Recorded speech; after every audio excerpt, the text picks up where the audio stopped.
O filme Desafio Mortal de 1996 é outro dos grandes clássicos, estrelado por Jean-Claude Van Damme, com a temática de torneio de artes marciais. A gente vê isso em Leão Branco, Lutador Sem Lei, Kickboxer, O Desafio do Dragão e O Grande Dragão Branco. Esse filme aqui junta todos esses três. Tanto que esse foi o último filme do Van Damme com esse tema de torneio de artes marciais. Depois desse filme aqui, nunca mais ouvi outro filme parecido com esse estilo. Pois bem, dos três que eu citei, Desafio Mortal parece muito com O Grande Dragão Branco, que é um dos melhores filmes do Jean-Claude Van Damme, se não for o melhor da carreira dele. As semelhanças entre eles são idênticas. Tipo, O Grande Dragão Branco, eles vão lutar em um comitê em segredo. No Desafio Mortal, eles vão lutar em uma ilha em segredo também. Ambos os filmes começam com lutadores treinando e pessoas levando convite até eles. Enfim, vamos deixar isso para o resumo, e eu quero deixar bem claro que isso aqui não é uma comparação, e sim um resumo. Mas é impossível assistir Desafio Mortal e não comparar os dois. Mas será que Desafio Mortal é uma cópia do Grande Dragão Branco? E vamos descobrir aqui neste resumo. Então vamos deixar de delongas e vamos começar isso logo de uma vez. O filme começa com um senhorzinho entrando em um bar. Em seguida chegam os maloqueiros querendo assaltar, mas o que eles não contavam era que o Van Damme estava nesse bar e já chega mandando aquela frase: Vou abrir. É melhor saírem agora. Claro que eles não obedecem e levam uma surra daquelas, que é o suficiente para ele ficar cansado, já que é um senhor de idade. Para o último que sobrou, ele só faz um gesto mandando ele cair fora, e então o cara vai dar no pé. Se ele fosse pra cima porque ele estava com uma faca e o Van Damme já estava cansado, bem capaz dele vencer, mas ele decide dar no pé. Mas não vem porque é cagão. E então sente-se que lá vem a história. Pois bem, o flashback começa com um monte de orientais saindo, entregando convites para diversos lutadores de várias partes do mundo. Nesse convite tinha o desafio e um mapa que os levaria até a cidade perdida, para lutarem em segredo em um comitê, e o vencedor levaria um dragão feito de ouro puro. E o Van Damme, bem, ele era um cara que não queria trabalhar para ninguém e ganhava a vida como um artista de rua, junto com uns garotos que ele toma de conta. Não sei por qual razão, mas aparecem os policiais encrencando o cara, sendo que ele só tava de boa lá ganhando a vida honestamente. Aí acontece uma confusão, os policiais levam uma surra, e bem merecida por sinal. Enquanto rola a confusão, um garotinho rouba uma bolsa cheia de dinheiro. Isso poderia ter dado super certo, se não fosse por um detalhe: ele foi visto quando estava saindo. Bem, eles comemoram por ter roubado, sendo que isso tá muito errado. Olha só o Van Damme dando um mau exemplo para as crianças. Mas tem aquele ditado, né, que a alegria de pobre dura pouco. Acontece que os caras que eram dono daquela grana chegam no esconderijo, que não é tão esconderijo assim, porque eles são achados com muita facilidade. Eles chegam lá para pegar a grana deles de volta, porque não está errado. E o Van Damme reage. No meio dessa confusão toda, um garoto é baleado, e então ele sai vazado para não ser preso, mas promete voltar para os garotos novamente e tirá-los da rua. Ele tenta fugir dos policiais e acaba caindo em um navio. Nessa breve soneca, ele se lembra da sua infância, aonde ele está com uma senhora, só não sei se era a avó dele, porque o filme não explica. Ela lê um bilhete que a mãe dele está muito doente e manda ele ficar sentado no banco enquanto vai comprar cigarro, e aí nunca volta. Que tristeza. Bom, o flashback da infância dele é bem superficial, não diz muito sobre o passado dele, só que ele foi abandonado e foda-se. No dia seguinte, ele é acordado pelos tripulantes do navio, que o acorrentam e faz ele trabalhar como escravo para eles. Não sei quanto tempo passa, mas parece que passa muito tempo, porque ele já tá com uma barba bem gigante. No final de tudo, quando ele tá preso, prestes a ser finalizado, do nada aparece outro navio fuzilando e explodindo tudo, que olha só, é a deixa perfeita dele escapar e espancar alguns caras aleatórios, só para esse senhorzinho ver que ele sabe lutar e será muito útil. Então ele o ajuda e o leva para uma ilha, com a promessa de que um barco irá sair em 2 semanas para os Estados Unidos e que ele poderia embarcar de volta. Mal sabia ele que, coitado, seria abandonado, aliás, vendido. Passa um bom tempo nesse lugar recebendo ensinamentos para se tornar um lutador mais atento. Os dois ladrões que ajudam o nosso protagonista estão lá em um clube bem chique e aparece uma beladona, que aliás é repórter também. Olha só a comparação aqui, no Grande Dragão Branco também tem uma repórter, só que a diferença entre essas duas é que essa daqui não dá pro Van Damme. Bom, o que acontece aqui é que o Edgar gadeia a mina, dizendo que é rico e tal, e aí ela se interessa em lutas de Muay Thai. Daí ele leva a garota até o lugar onde acontecem essas lutas, e olha só quem é que ele encontra lá, aquele senhorzinho, que eu vou chamar ele de Mestre Xian, porque se parece, convenhamos. É verdade. E quem é que tá nesse lugar também para lutar? Claro, o Van Damme. Dessa vez ele já tá com a barba toda feita e o cabelo bem cortado, e dando uma surra em um figurante. Os dois sem vergonhas tentam fugir para não serem vistos, só que o Van Damme aparece na frente deles e diz que quer o dragão dourado da cidade perdida, onde os lutadores vão lutar em segredo. Esse dragão poderá ser de grande ajuda para tirar os garotos da pobreza, e então eles fazem um acordo de irem até esse lugar e roubar o dragão. Só que para chegar nesse lugar não vai ser uma tarefa muito fácil, já que o convite tem um mapa indicando exatamente aonde vai ser esse tal comitê. E olha só quem aqui aparece com a notícia fresquinha, a repórter. Só que ela decide entregar essa informação só se eles a levarem junto. Aí não tem jeito, eles levam ela também. Eles se disfarçam de pessoas do comitê e encontram Max, que tem o convite e o mapa, e o Van Damme mais uma vez só se lasca. E Christopher Dubois, seu criado pessoal.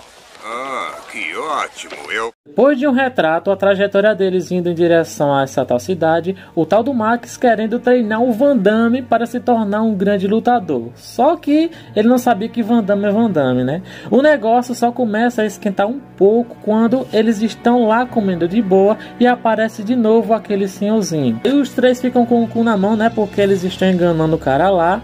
Aí chega o tiozinho, aí poderia estragar todos os planos deles. Mas isso não interessa, o que é interessante é quando chega o doidão, que é o boss final do filme. Para quem não sabe, ele é o Átila, lá do filme Leão Branco Lutador Sem Lei, cujo eu já fiz resumo aqui no canal. Depois desse vídeo aqui você vai lá e confere. Ele chega querendo a mesa onde está o protagonista e o pessoal lá comendo de boa. Como eles não querem dar a mesa, ele chega, dá um murro no tal Max, o Van Damme vai pra cima dele, só que ele é segurado, porque ainda não chegou o momento deles lutarem. O maluco vai lá e quebra a mesa de raiva. Achando pouco o murro que acabou de levar na cara, o Max vai desafiar o Van Damme e leva mais outra surra. E então ele decide entregar o convite para ele. E então eles vão até esse comitê, e depois de quase 1 hora de filme, porque demora um bocado para começar as lutas do comitê, enfim, as apresentações começam. E o verdadeiro Max aparece e diz que quem vai ficar no lugar dele é o Christopher. E aí os donos do comitê falam que se no caso ele perder o comitê, o Max ficará preso na cidade perdida para sempre. Agora deu cara aí mesmo, viu?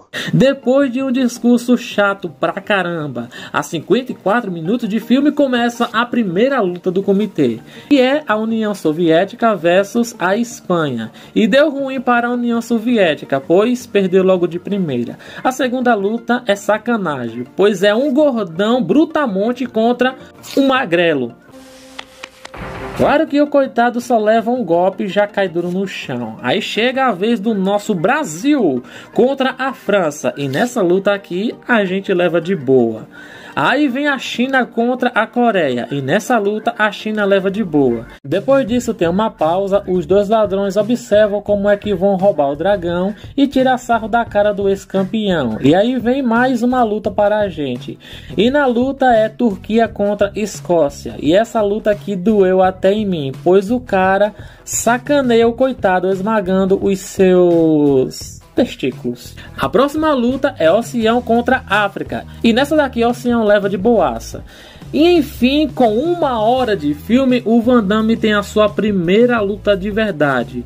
No começo, os cabas começam se encarando, Van Damme bate, apanha, bate de novo e ganha. O time do boss final é Gorgonia.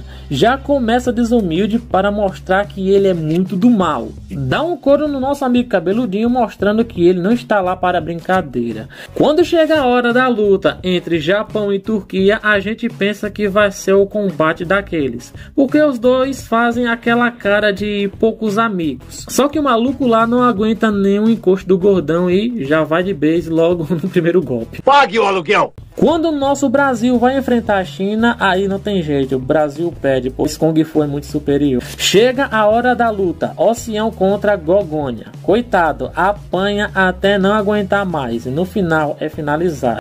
Sobe o gongo! Não quero não!